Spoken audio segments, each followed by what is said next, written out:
first light of dawn spilled into the nursery like liquid gold, touching the edges of the colorful carpet where Keisha Johnson lay. Her cheek rested on the soft weave, her arms wrapped protectively around a small, warm body. 8-month-old Thomas was pressed against her chest, his tiny breath steady. His fingers curled into the fabric of her sweater as if letting go would cost him everything. For the first time in 3 nights, he was truly asleep. The stillness was fragile, like the moment just before a glass shatters. And then, "What on earth is this?" The voice came sharp and shrill, slicing through the quiet like a blade. Patricia Patterson, the principal of Elite Gardens Preschool, stood in the doorway, her expensive blazer catching the light, her expression twisted with disgust. "Are you sleeping on the floor like an animal?" Keisha's eyelids fluttered open. She didn't jerk upright. She didn't stammer an apology. She simply breathed in, slow and even, letting her gaze settle on the woman in the doorway. Her arms tightened fractionally around Thomas, whose tiny lips twitched as though the sound had pulled at his dreams. She didn't speak, not yet. Patricia stepped into the room, her heels clicking on the polished floor. The sound was out of place here, in this soft, colorful sanctuary, built for children who still believed the world was gentle. "This is unacceptable," Patricia hissed, her voice reverberating in the high-ceilinged room. "It's 6 o'clock in the morning, and one of my staff is sprawled out like—" She cut herself off, but the curl of her lip finished the sentence for her. Keisha finally lifted her head, her dark curls tumbling forward. She didn't rise. She wouldn't risk waking Thomas. She smoothed her palm over his tiny back in slow, circular motions, the same way she had done when his crying wouldn't stop, when his whole little body shook from exhaustion and frustration. "You know that children with special needs require different care," she said softly. Her voice was gentle but unshaken, the kind of calm that belongs to someone who has weathered storms far worse than this. Patricia's eyes narrowed. "Don't give me excuses. This is a prestigious institution, not a shelter. Parents pay $40,000 a year for their children to receive professional care, not whatever this is." Keisha glanced down at Thomas, his warm weight a reminder of why she had chosen this job despite the tension it came with. She thought of the way his crying had slowed only when he felt her heartbeat against his ear, of how his body finally loosened in her arms like a knot being undone. She thought of the medical notes in his file, the ones that said he had mild cerebral palsy and sensory difficulties. He needed more than professional care. He needed human care. But she didn't explain all of that. Not yet. Patricia crossed her arms, her mouth twitching in impatience. "Get up. Gather your things. You're finished here." Keisha's lips curved, not into a smile of defeat, but into something else, something quiet and knowing. It was the expression of a woman holding a card no one else knew she had. She let the silence stretch, stroking Thomas's back again, feeling the steady rhythm of his breath. Outside, the sound of tires crunching on gravel floated through the window. A black Bentley pulled discreetly into the parking lot. Neither woman noticed it yet. But Keisha knew this morning wasn't the end of something. It was the start. And Patricia had no idea. The soft hum of the nursery heater was the only sound in the room now, wrapping the air in a gentle warmth. Outside, the first hints of morning filtered through the tall windows, painting everything in pale gold. Thomas stirred against Keisha's chest, his tiny fingers flexing, his face nuzzling deeper into her sweater. She shifted slightly, careful not to wake him, her movements as precise as a surgeon's. Her mind wandered back to the first night she'd met him. It had been her second week at Elite Gardens. She'd walked into the nursery for the overnight shift and found Thomas in his crib, his cheeks blotchy from crying, his breathing uneven, his small body rigid as if even rest was a fight. The notes from the day staff had been clinical, detached. Child remains irritable, minimal progress. Recommended leaving him to self-soothe. Self-soothe for an 8-month-old with mild cerebral palsy and sensory processing issues. Keisha had stood over his crib, watching the rise and fall of his chest, the way his tiny fists opened and closed like he was trying to hold on to something that wasn't there. She had reached down, slipped her hands under him and pulled him close. His cry had broken into hiccuping gasps, his trembling slowing only when her warmth surrounded him. She'd sat down in the corner of the room, back against the wall, and hummed softly until his breathing evened out. That was the first night. By the second night, she knew his pattern, the restless twisting, the quick breathing, the way he startled at sudden sounds. By the third, she understood. He didn't need the sterile distance these so-called elite teachers insisted on. He needed a steady heartbeat under his ear, the solid presence of someone who would not set him down just because the clock said to. Now, 3 days later, he was sleeping in her arms on the nursery carpet, the weight of him both frail and grounding. Patricia's sharp words still hung in the air, but Keisha let them fade into the background. She had learned long ago that not every battle was worth engaging in the moment. Some were won by silence, by the patience to wait until the other person revealed their own weakness. She knew what people like Patricia saw when they looked at her. A young black woman, not from their world, in a place where wealth was worn like armor. They saw her skin before they saw her degree, her calm before they saw her strength. But Keisha had survived far worse than a principal's insults. Thomas stirred again, his little hand brushing against her cheek. She smiled, brushing her lips against his soft hair. "You're safe," she whispered, more to herself than to him. In the hallway, faint voices drifted closer, the other early staff arriving, the sound of keys, a rolling cart. Patricia was still in the doorway, arms crossed, gaze sharp. "You can't coddle him like this forever," Patricia said finally. "He needs to learn independence." Keisha's eyes lifted, steady and unflinching. "Independence comes later," she replied softly. "First, he needs to learn he's not alone." She didn't notice the faint shadow moving past the frosted glass of the nursery door, the tall figure in a tailored suit who had paused to listen.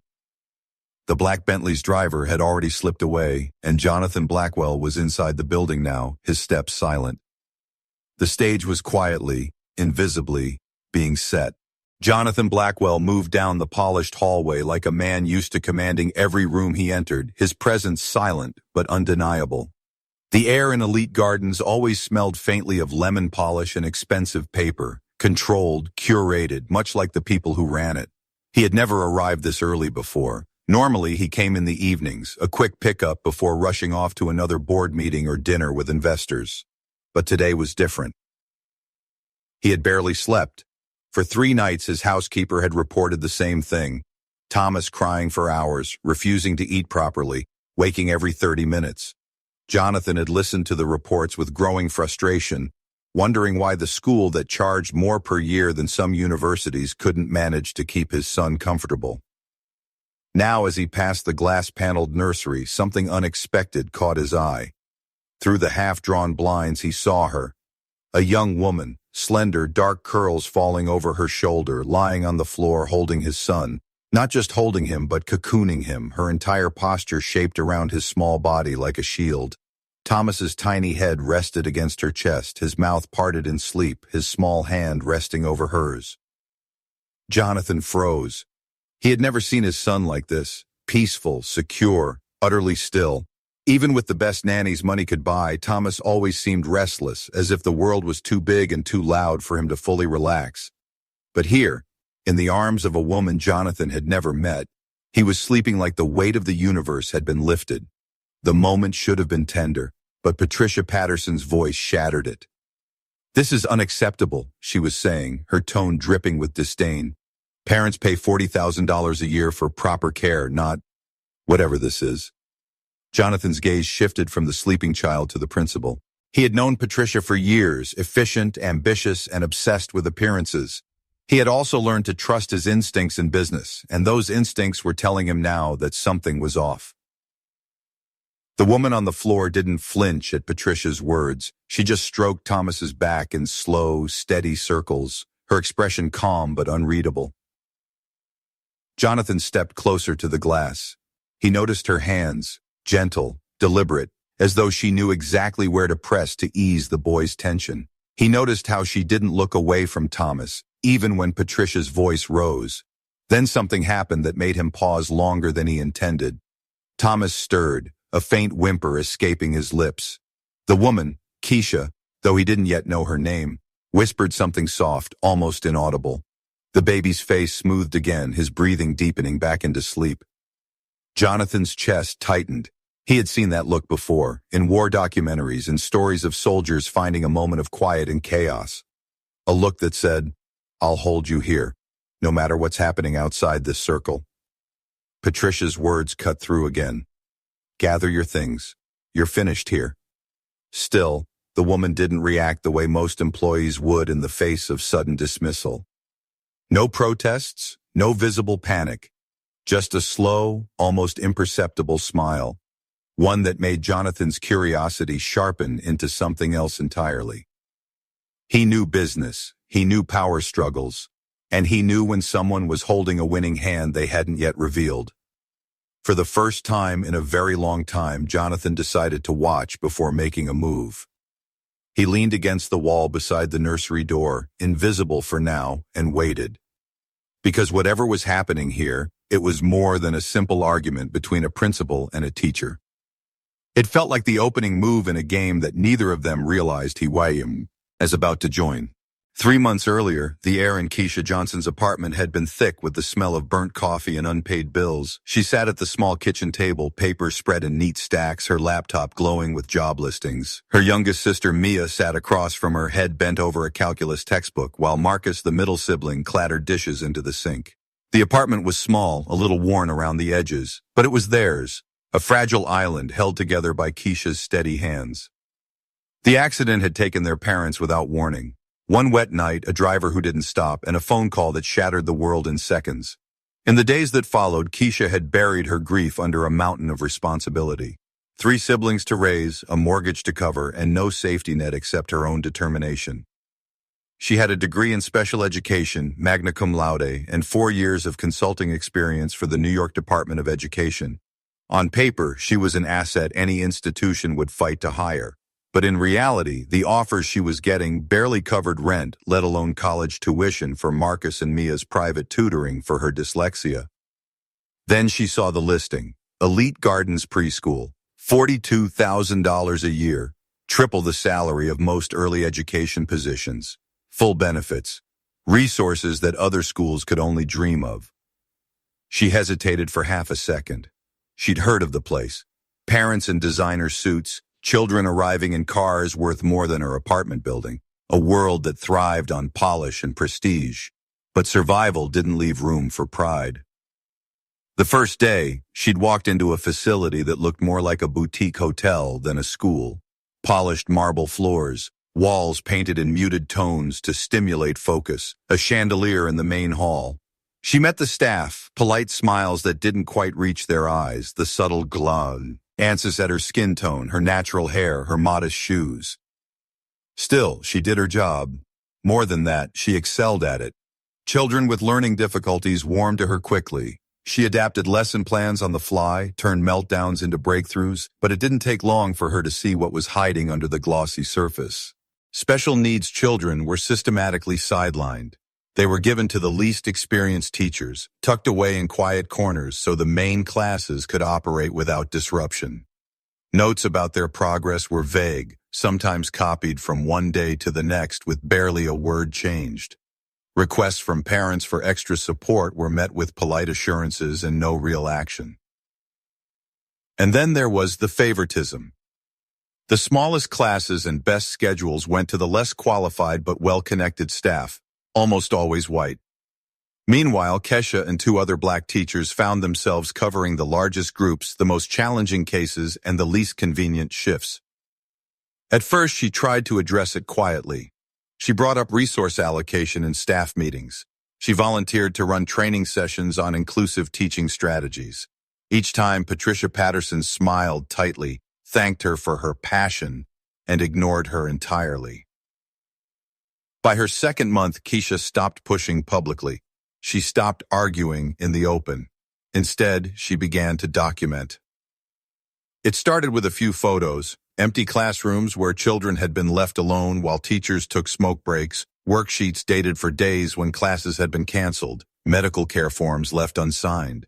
Then came the billing statements, thousands of dollars in special services that she knew for a fact were never delivered. She learned the school's scheduling system, memorizing staff logins, noting which employees on payroll never actually stepped foot in the building. Every night, she stored the evidence in a locked folder on her personal drive, with backups on a flash drive she kept hidden in a hollowed-out children's book in her apartment. By the end of that third month, she wasn't just surviving the job, she was building a case. She didn't know exactly when she'd use it, but she knew a thing for certain, when the moment came, it wouldn't just be about protecting herself. It would be about every child who had been ignored in that building, and she would be ready. Patricia's heels struck the polished hallway with the sharp, precise rhythm of someone who enjoyed being heard before she was seen. She swept into the nursery like she owned the air inside it, her perfume cutting through the faint scent of baby powder. "Gather your things," she said, her voice clipped, each word a verdict. "You're finished here." Thomas shifted in Keisha's arms, his breath hitching. Keisha instinctively drew him closer, the way you shield a candle from the wind. She kept her gaze on the child, not the woman towering above her. "Violation of protocol," Patricia continued, her tone sliding into the mock concern she reserved for moments when she wanted witnesses to believe she was being fair. "Completely inappropriate behavior for an institution of our standard. Parents pay for professionalism, not—" She waved a hand toward the carpet. "This circus act." Keisha's eyes lifted slowly. The room was still except for the hum of the heater and the faint rattle of a toy car rolling along the floor from a nearby shelf. She didn't raise her voice. She didn't flinch. "I'll wait for Thomas's father before I leave," she said evenly. Patricia blinked, as if she hadn't expected any pushback. "That won't be necessary." "It's protocol," Keisha replied, her tone steady as stone. "When removing a primary caregiver from a child in our care, the parent must be present, especially with children who have special needs." There was nothing in her voice that invited argument, but Patricia bristled anyway. "I'm the principal here, Miss Johnson," Patricia snapped. "I decide what's necessary." Keisha's lips curved into the faintest hint of a smile. Not mocking, but layered, like a chess player watching an opponent make a move they'd been waiting for. Patricia's eyes narrowed. "You find this funny?" "Not at all," Keisha said softly.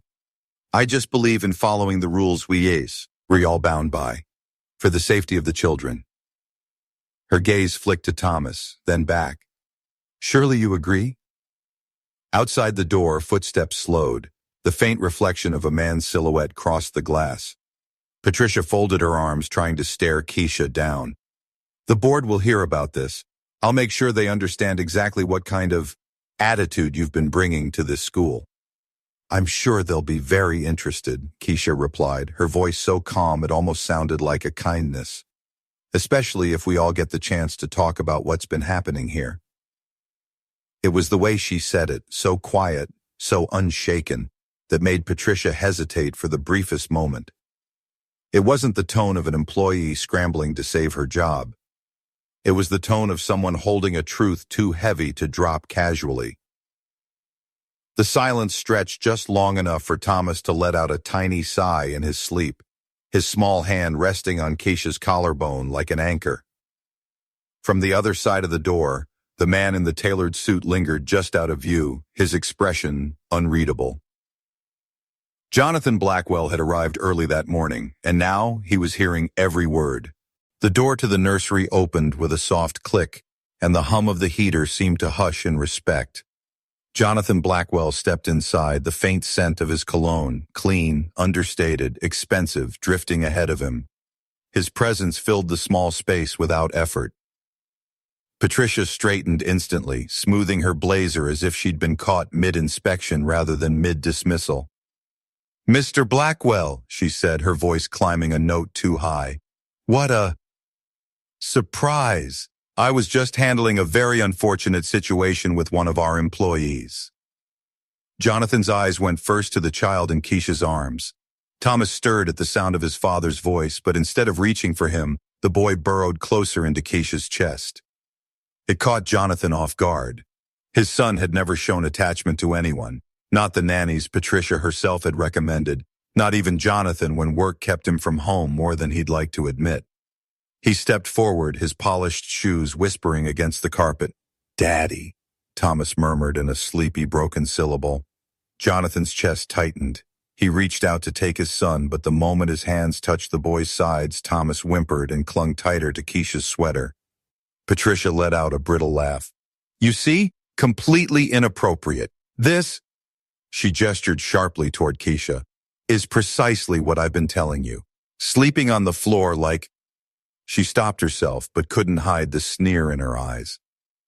Jonathan's gaze shifted to Keisha. She wasn't flustered. She wasn't scrambling for an explanation. Her hand moved in slow, reassuring circles on Thomas's back, and when she spoke, her voice was low but clear. Mr. Blackwell, she said, meeting his eyes directly, your son has mild cerebral palsy. That means he has sensory regulation difficulties. His body struggles to calm itself without consistent physical comfort. The other methods here, she paused deliberately, her eyes flicking toward Patricia, are distant, clinical.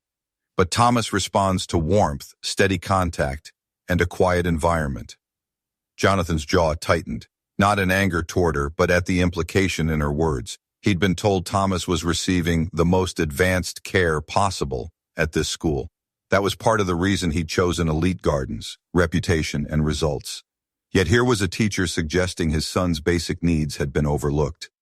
Patricia stepped in quickly, her voice sugary and brittle. Mr. Blackwell, please don't take her word for it. We are not a regular daycare. We provide elite educational services. Keisha's eyes didn't leave Jonathan's. And yet, she said, her tone still soft but unyielding, for the past 3 days, Thomas has slept only in my arms. That's the first rest he's had without crying. The silence that followed was almost physical. Jonathan's eyes moved between the woman holding his son and the principal shifting uncomfortably in her heels. His instincts, the ones that had built empires and crushed bad deals before they could cost him millions, were ringing in his ears. Something wasn't right here. Patricia's voice came again, too fast, too rehearsed. We can find a replacement who understands our standards. Someone who... Jonathan lifted a hand, cutting her off. I'd like to speak to you both, he said slowly, but separately. His tone was calm, but there was weight in it. Patricia blinked, then nodded stiffly, stepping back. Keisha said nothing. She simply rose to her feet with Thomas still in her arms, her movements careful, deliberate, almost regal. She handed the baby back to Jonathan with a quiet, he might cry. And he did, softly, the moment Jonathan took him. But Keisha didn't glance back as she walked out, her head high. Jonathan watched her go, a flicker of curiosity, sparking into something sharper. She hadn't looked like a woman who'd just lost her job. She looked like someone waiting for exactly the right moment to play her next move.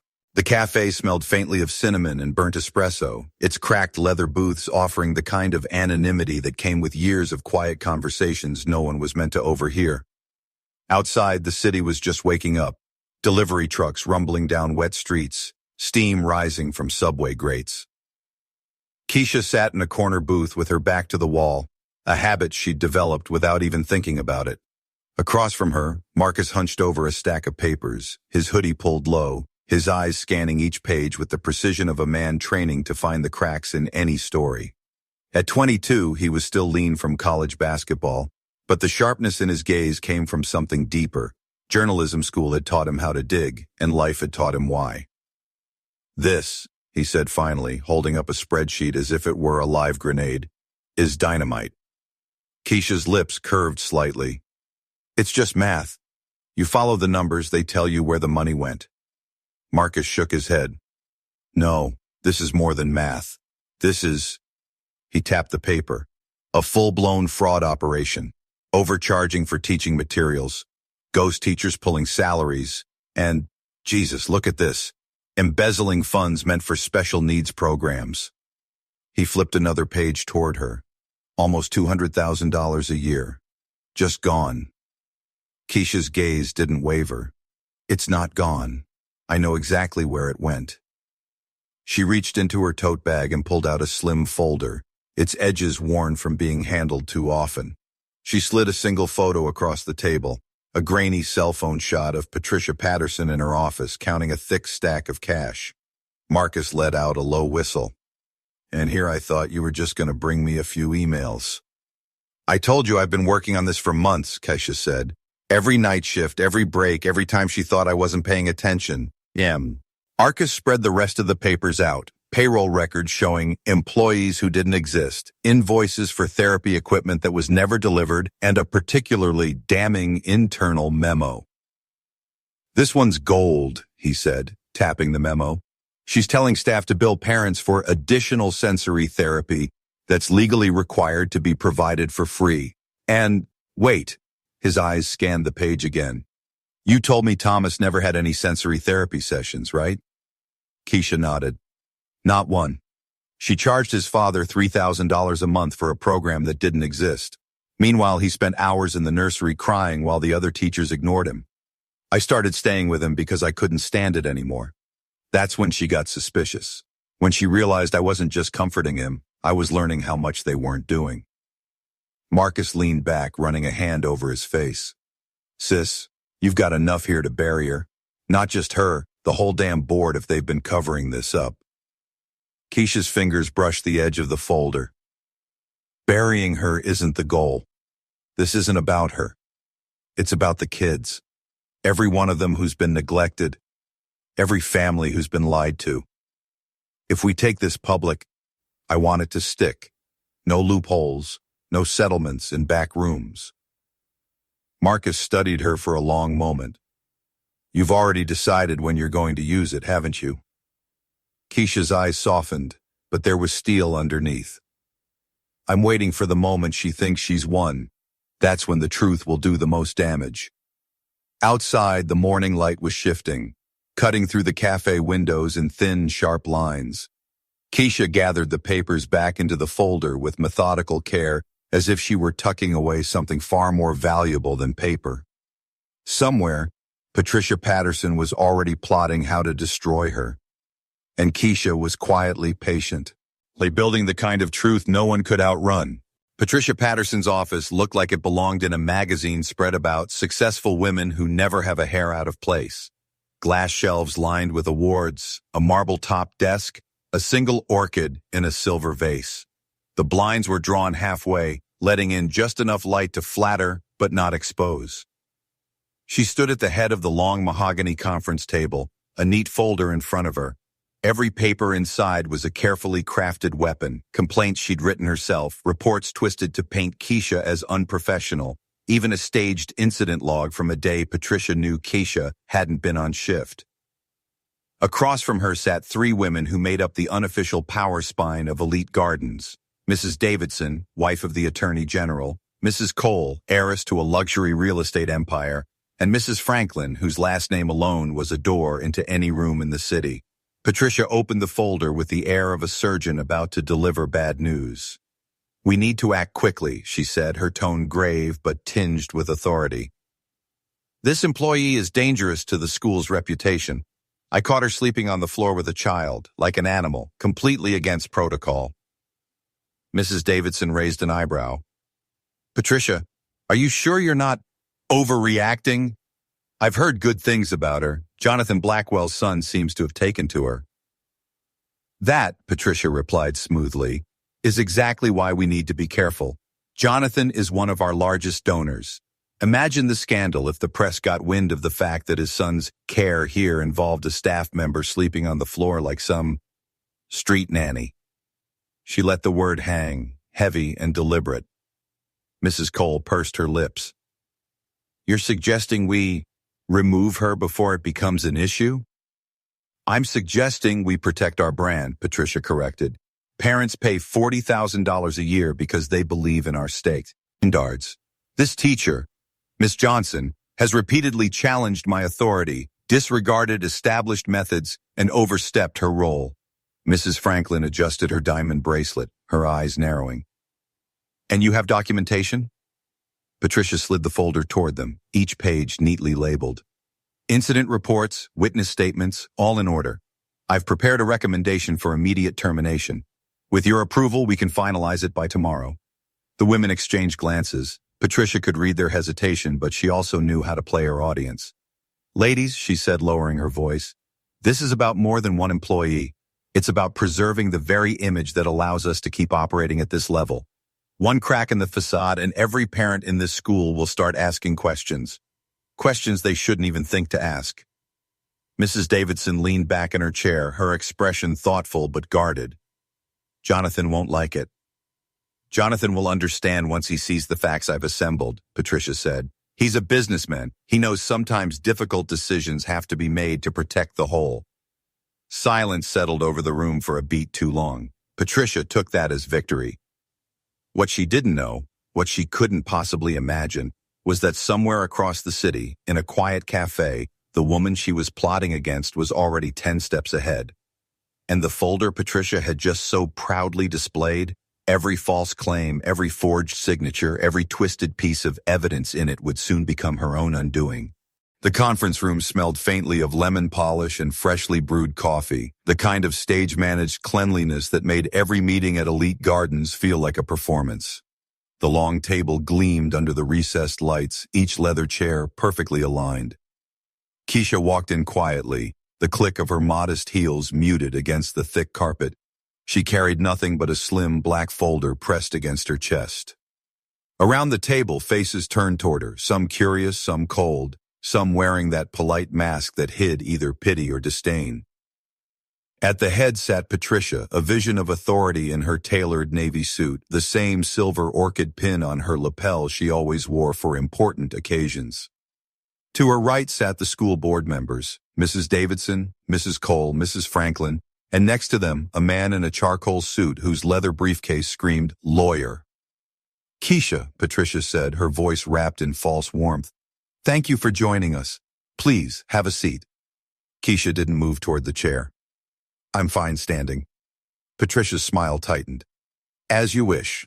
After careful consideration, she opened a thick folder on the table, its pages neatly tabbed. "We've decided that your educational approach does not align with the values of this institution. Your employment is terminated, effective immediately." A hush fell over the room. Keisha tilted her head slightly, as if considering the words, then she nodded once. "I understand completely." Something in her tone made Patricia's eyes narrow. "Good. I'm glad we can agree this is for the best." "Oh," Keisha said softly, almost conversationally. "I didn't say I agreed. I said I understand."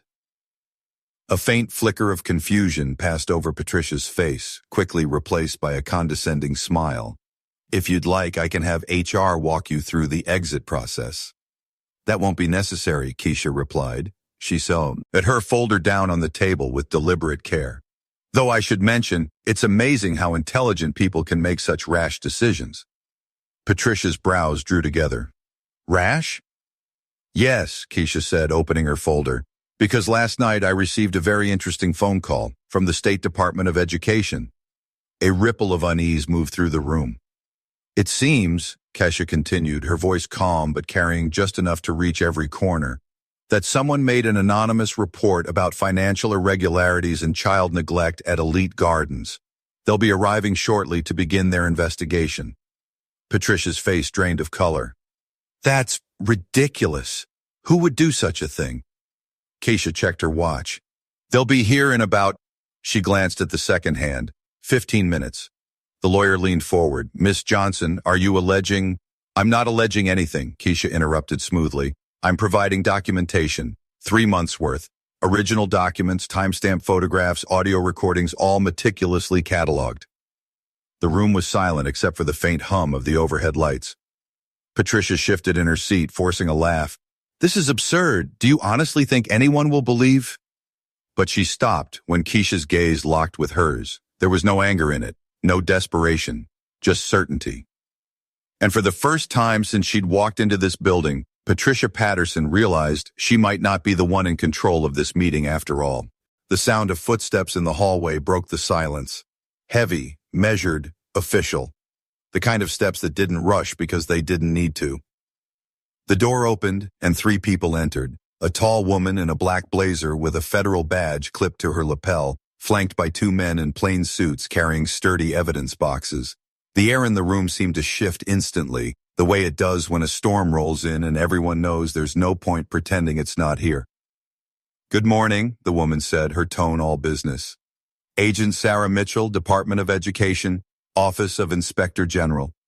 She held up her ID just long enough for everyone at the table to see it before sliding it back into her pocket. We have a search warrant for this institution's administrative records. We'll also need to speak with Principal Patricia Patterson and members of the board. Patricia's voice wavered despite her attempt at composure. This must be some kind of misunderstanding. Our school has an impeccable reputation. Agent Mitchell set one of the boxes on the conference table with a solid thud. 15 years of records will be reviewed, she said without missing a beat. Keisha stepped forward then, calm as a surgeon in an operating theater. Agent Mitchell, here are the originals of everything I sent to your office last week, she said, sliding her slim black folder across the table. Billing statements, payroll logs, photographs, audio files, all cataloged and cross-referenced. The agent glanced at Keisha, then opened the folder, scanning the neat rows of labeled documents. You've been thorough.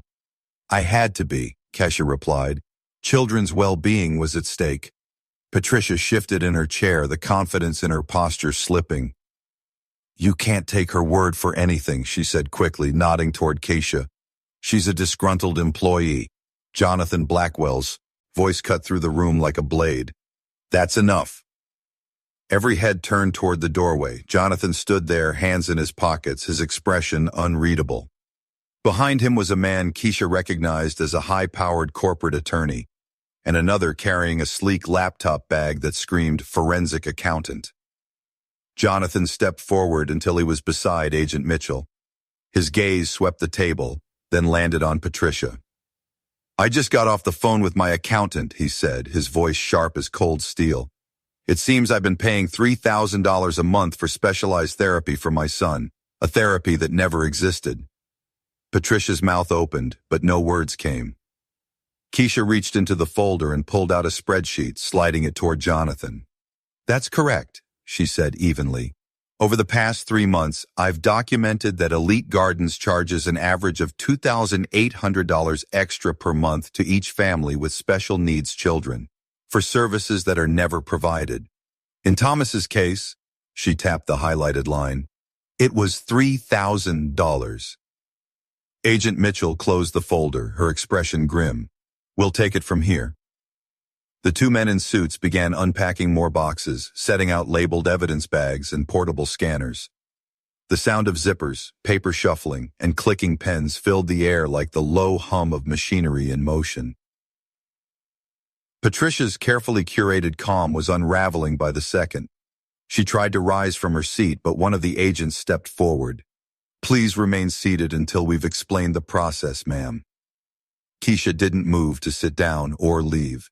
She stood near the table, hands clasped loosely in front of her, watching the truth she'd been building for months finally take shape in a room where no one could ignore it. For the first time, she allowed herself to take a slow, deep breath. The moment had arrived.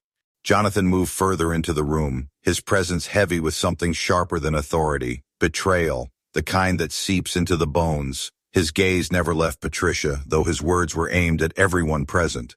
My accountant pulled 3 years of invoices, he said, setting a slim folder of his own on the table. 3 years of charges for programs and therapies that were supposed to help my son. $320,000 in total. He let the number hang in the air, each digit pressing down like a weight. Money I paid because I trusted this school. Money that apparently went elsewhere. Patricia's voice came out strained, brittle. Jonathan, I can explain.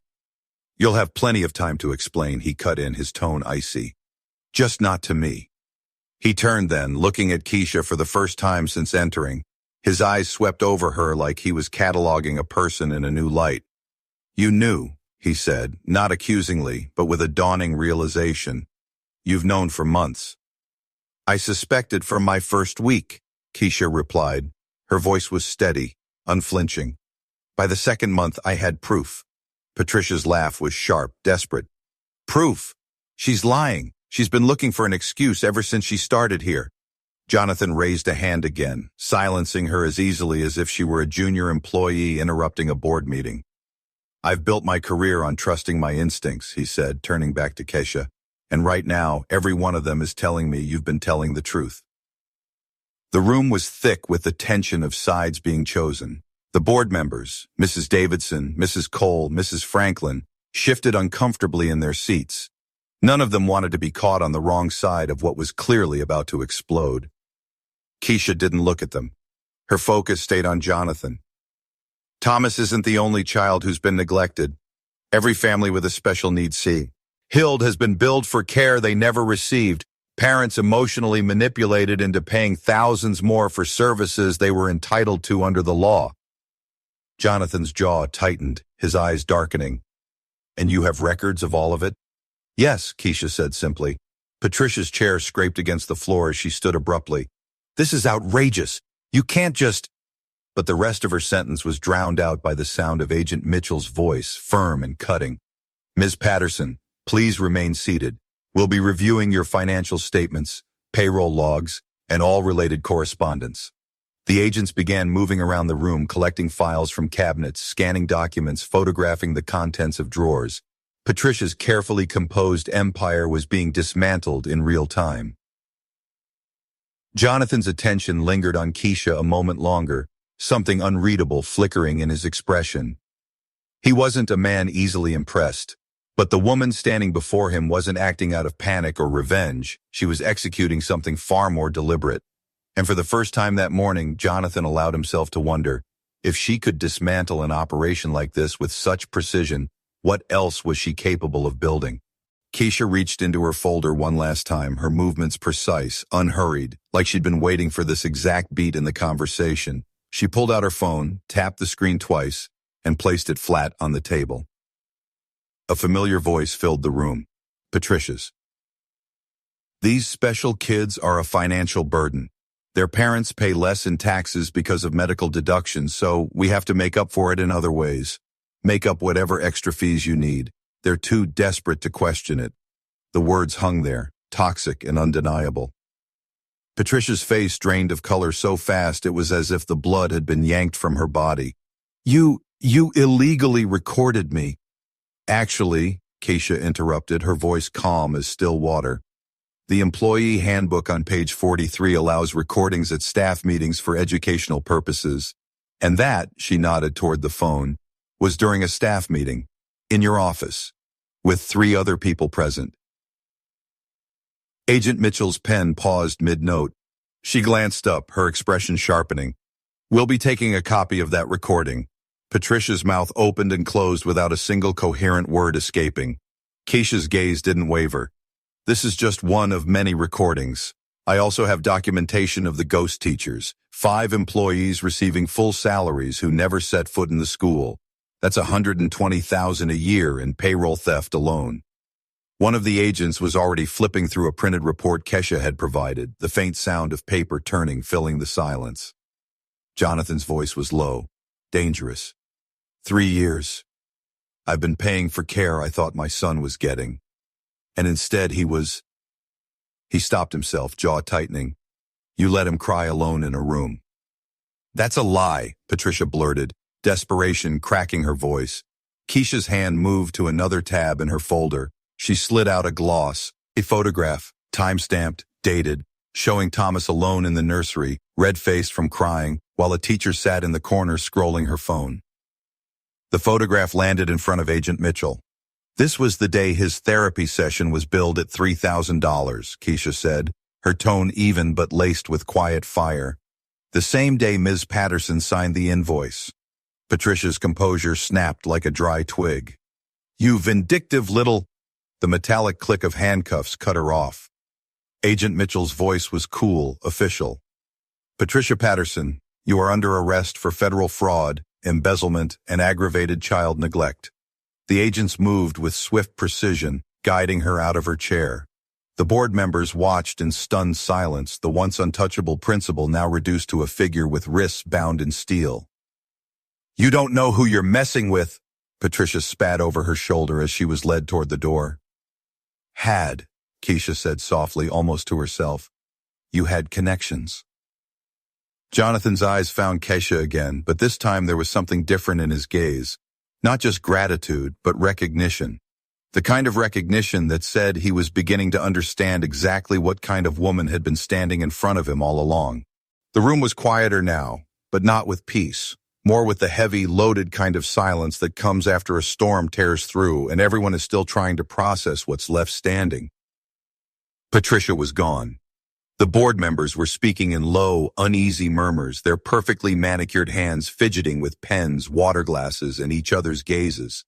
Agent Mitchell's team continued their work methodically, sliding files into evidence bags, photographing every drawer and shelf like they were mapping the DNA of the place. Keisha stood at the far end of the table, gathering her folder with the same deliberate care she'd used to lay out her evidence. Her hands didn't tremble. Her breathing was steady. But beneath the calm, she felt that quiet, seismic shift. The moment when the fight you've been carrying for months stops being a battle and becomes an opportunity. Jonathan stepped toward her, the distance between them shrinking. "You could have just kept your head down," he said, not as an accusation but a genuine observation. "You could have walked away." Keisha met his gaze, unflinching. "I don't walk away from children who can't fight for themselves." His mouth tightened, just slightly, but it was enough for her to see it. The flicker of respect, the slow recognition that her choices had not been reactive, but strategic. "What are you going to do now?" he asked. Keisha glanced at the folder in her hands. This was never about getting someone fired. It was about dismantling a system that thrives on neglect and greed. And now that I've done that here, I want to build something better. Jonathan studied her face like a man weighing an investment, not just in money, but in vision. "Tell me what that looks like." "A place," she said slowly, "where children with special needs aren't treated as inconveniences. Where teachers are trained to understand them, not just manage them. Where parents don't have to fight for the care their children deserve and no one can hide behind glossy brochures and fake invoices." There was no hesitation in her voice, no trace of uncertainty, only conviction. Jonathan exhaled, as if he'd just made a decision. "I can fund that." Keisha's brows lifted. "I'm not looking for charity." "Neither am I," he said. "I'm talking about an investment, $10 million to start. I've built companies from the ground up, and I know potential when I see it. You have the vision. I have the capital. Together, we can build something sustainable." For a moment, Keisha didn't answer. She thought of Marcus, of Mia, of the countless children she'd seen shuffled to the margins because it was easier for adults to pretend they didn't exist. She thought of Thomas, asleep in her arms on that carpet, finally at peace because someone cared enough to meet him where he was. "If we do this," she said finally, "we do it the right way. Transparent. Accountable. No one person in control." Jonathan nodded once, a small, decisive motion. Agreed. And just like that, the conversation shifted. No longer about the wreckage they'd just witnessed, but about what they could build from it. 6 months later, the hum of Midtown Manhattan was the backdrop to a very different kind of morning. Sunlight spilled through the floor-to-ceiling windows of a bright, airy office overlooking the city, a space alive with movement and purpose. Whiteboards lined the walls, covered in color-coded charts, therapy schedules, and training plans. In the center of it all hung a large, hand-painted sign, the Kesha Johnson Institute for Inclusive Education. Keisha stood by the window, a mug of tea warming her hands while her team bustled around her. Therapists, educators, and administrators all working with the quiet urgency of people who knew their work mattered. Jonathan Blackwell stepped inside, 2 coffees in hand, his usual tailored suit softened by the easy smile he seemed to save for this place. "First quarter numbers," he said, setting the cups on her desk. 23 schools have already implemented the Johnson-Blackwell Sensory Care Protocol. 215 special needs children are receiving proper treatment right now because of it. Keisha allowed herself a rare, unguarded smile. "And Thomas?" Jonathan's expression warmed. "Walking on his own, started climbing the play structure last week. His therapists think he'll be running before summer's over." She nodded, holding that image close. "And Patricia?" Jonathan's voice lost its lightness. "Sentenced to 8 years in federal prison for fraud. 3 more for aggravated child neglect. Lost her house, her cars, her pension. Last I heard, she's working in the prison laundry for $2.50 an hour." There was no triumph in Keisha's face, only a measured calm. What about the other families? The restitution funds already distributed $4.5 million, Jonathan said. Every child who was neglected now has access to top-tier therapy, free of charge. Keisha exhaled, but she didn't linger in the moment. The work wasn't done, not even close. In the months following Patricia's arrest, calls had flooded in, not just from Elite Gardens parents, but from across the country. Stories that sounded eerily familiar: children left alone in classrooms, inflated bills for therapy that never happened, unqualified staff assigned to vulnerable students. Each one was another reminder that what happened at Elite Gardens wasn't an isolated incident. It was a symptom of something much bigger. One voice in particular had stayed with her. Mrs. Rodriguez, the mother of a 6-year-old autistic boy, had said over the phone, "You were the only one who documented everything. The only one who didn't just complain. You acted. We need you to help us." That was the seed from which the Institute had grown. Not just a school, but a training hub for teachers, a research lab for inclusive protocols, and a watchdog organization auditing schools suspected of abuse or fraud.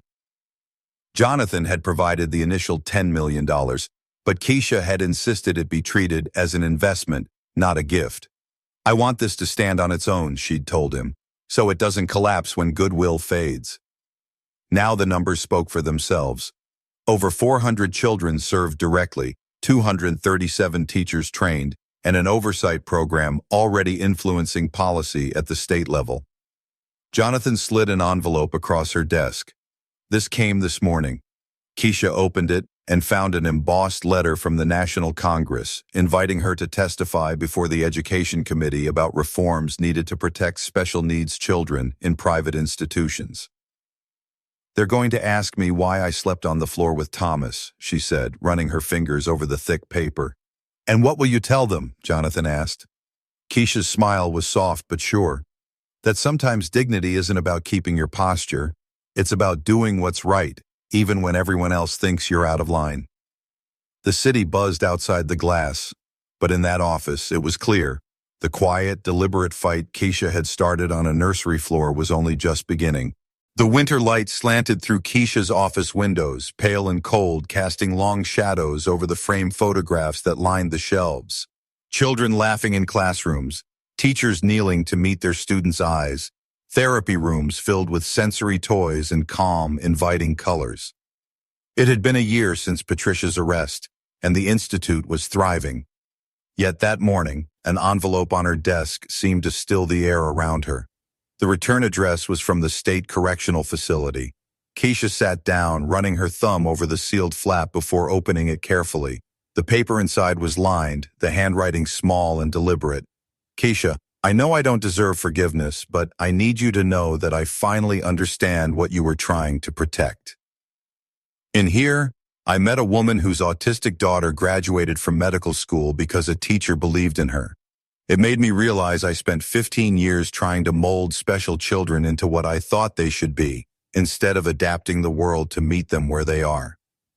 I can't undo the harm I caused, but I regret it more deeply than I can explain."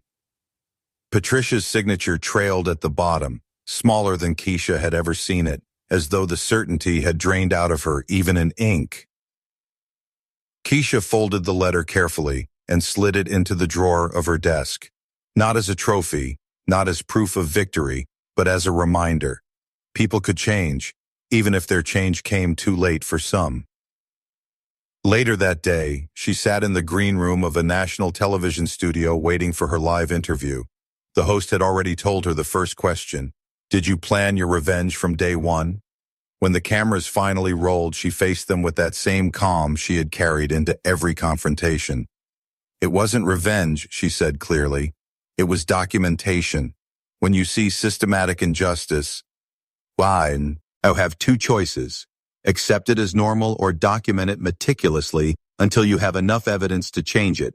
I chose the latter." The host leaned in. "And what advice would you give to others facing situations like yours?" "Strategic patience is more powerful than impulsive anger," Keisha said without hesitation. "Document everything. Find allies. And remember, the best revenge isn't destroying those who hurt you. It's building something so important that the injustice you suffered becomes irrelevant."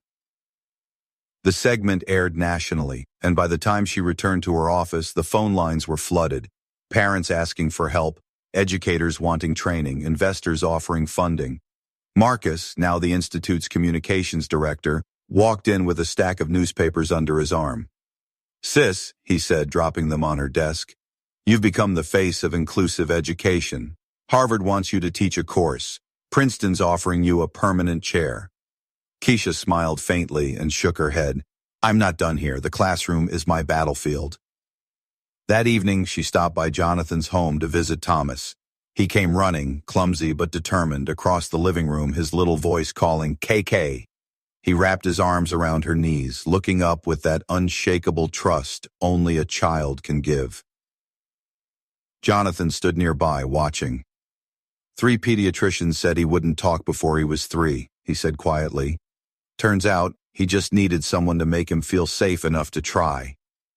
Keisha knelt down, smoothing Thomas's hair. "Special children aren't broken," she whispered. "They just navigate the world differently." And in that moment it was clear. The fight she had started was no longer about taking down a corrupt institution. It was about building a future where children like Thomas would never need someone like her to save them, because the system itself would finally be built to protect them. 5 years later, the skyline outside Kesha Johnson's corner office stretched like a living mural, glass towers catching the morning light, the hum of the city rising from far below.